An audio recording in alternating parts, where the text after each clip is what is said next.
Hi folks, so welcome to another video.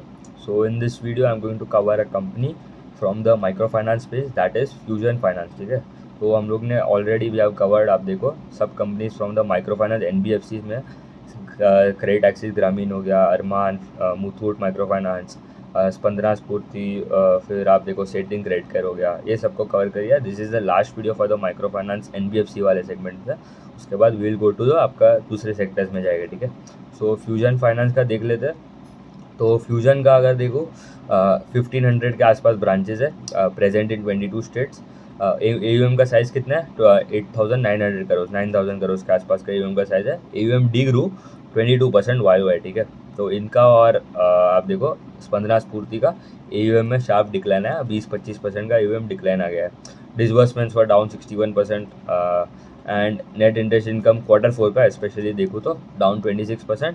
पीपॉप was down 69%, and they also reported a loss in overall. पूरा साल में ये quarter भी loss ही था, 4 quarter से लॉस बता रहा है. I think Spandana is reporting loss from last 3 quarters, and fusion 4 quarter से मतलब पूरे साल में लॉस ही रिपोर्ट किया है. तो ये दो कंपनी जो है, स्पंदना का I have already covered in detail, you can check it out. दूसरा अगर अभी देखूँ, इनका मार्जिन्स में भी मतलब डिक्लाइन आ रहा है, क्योंकि इनको अभी एक तो हो गया आपका, इनको रेटिंग डाउनग्रेड भी मिल गया. ठीक है, तो मतलब क्रेडिट रेटिंग जो होता है कंपनी का, वो कम हो गया. मतलब they are ability to borrow money at a cheaper rate has gone down. ठीक है, तो वो एक प्रॉब्लम है. जैसे हम लोग में जैसा सिबिल स्कोर जैसा होता है, वैसे इन कंपनीज़ के लिए क्रेडिट रेटिंग होता है. ये जो केयर हो गया, इकरा हो गया, क्रिसिल हो गया, ये जो रेटिंग एजेंसी है, तो दे हैव डाउनग्रेडेड देम. तो इसलिए इनका अभी कॉस्ट ऑफ बोरिंग भी बढ़ गया है. तो यील्ड अगर उतना ही रहा, ये यील्ड उनका कितना 19.1% के आसपास का यील्ड है, लास्ट क्वार्टर भी उतना ही था. कॉस्ट ऑफ बोरिंग 10.5% है, लास्ट क्वार्टर 10.3 था. And marginal cost of boring, एक होता है average cost of boring and marginal cost of boring, दोनों में फ़र्क क्या है? एवरेज हो गया मतलब ये जो मतलब 3-4 क्वार्टर पूरे मतलब तभी तक का एवरेज. मार्जिनल मतलब स्पेसिफिकली वो क्वार्टर के लिए. तो ये क्वार्टर के लिए दे borrowed money at 11.7%.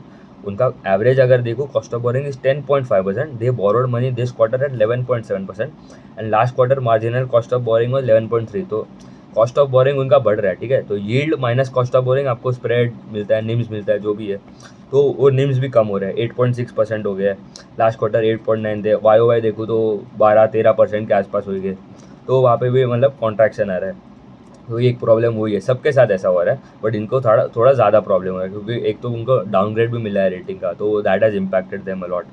Asset quality में देखो, जीएनपी हैज़ इम्प्रूव्ड फाइनली. जो 12% था last quarter, it has now come down to around 7.9% के आसपास, विच इज़ एब्सोल्यूट नंबर आप देखो तो इट इज़ वेरी ह्यूज. ठीक है, 8% का जीएनपी है, वो लास्ट क्वार्टर 13% के आसपास था. एनएनपी 0.3 हो गया वर्सेज 1.71 क्वार्टर ऑन क्वार्टर, तो वहाँ पे भी एक डिक्लाइन है, तो that is a good sign. इनके टॉप अगर जोग्राफिकल मिक्स में अगर देखो तो टॉप स्टेट्स कौन से? यूपी, बिहार, झारखंड वो साइड से ज़्यादा कैटर करता है. राजस्थान, तमिलनाडु भी है.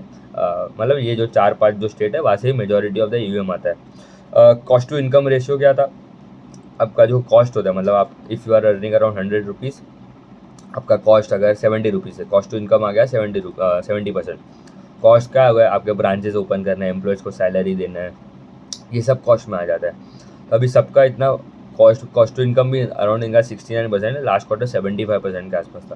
तो इट वॉज वेरी ह्यूज. क्यों प्रॉब्लम हो रहा है? क्योंकि एक तो आपका इनकम कम हो गया. ठीक है, तो denominator effect also playing out, क्योंकि आपका डिनोमिनेटर ही गायब हो गया है, लॉस रिपोर्ट किया है.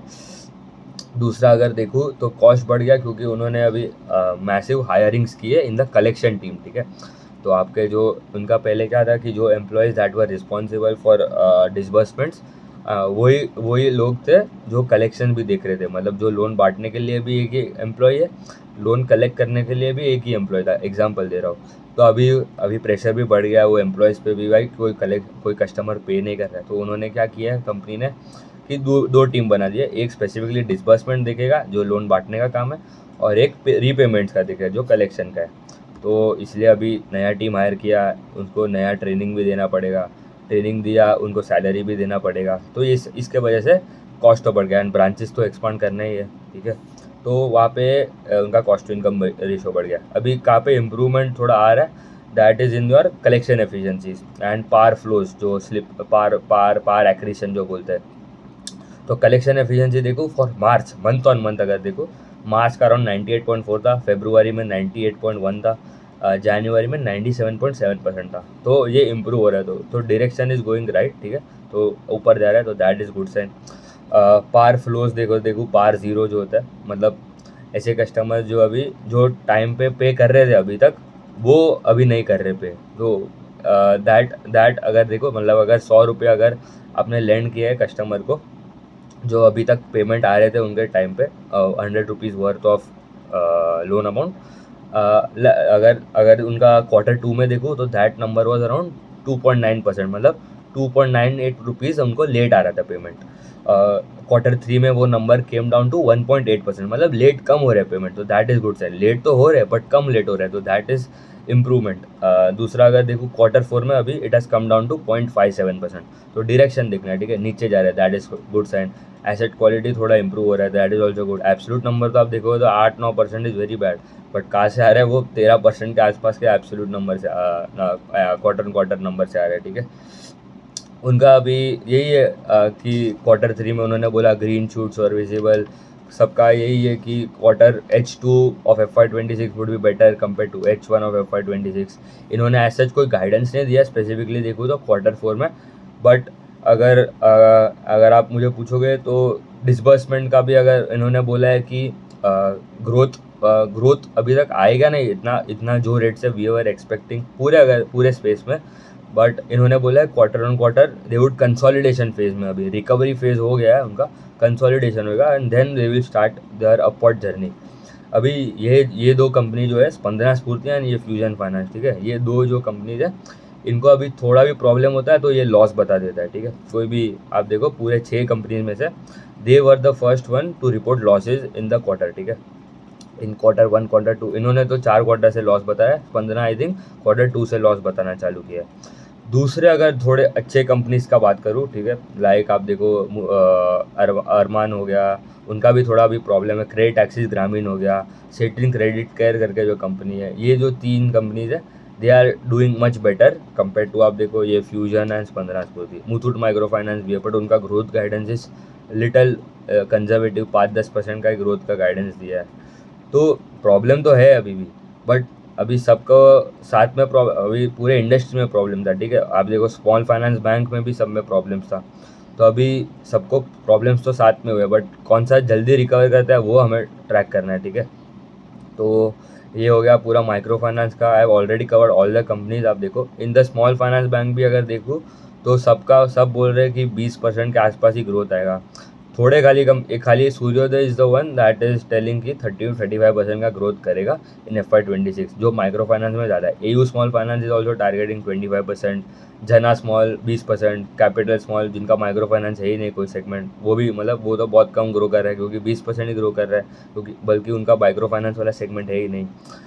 फिर उज्जीवन ने कोई गाइडेंस नहीं दिया, उत्कर्ष ने कोई गाइडेंस नहीं दिया, इक्विटास इज गाइडिंग अराउंड 18-20% के आसपास का ग्रोथ, ठीक है। तो ये पूरा I have already covered all the companies, you can check that in the playlist that I have made for the micro finance वाला सेगमेंट। स्मॉल फाइनेंस बैंक वाले सेगमेंट में भी चेक कर सकते हो, ठीक है। उतना ही रखते हैं, थैंक यू।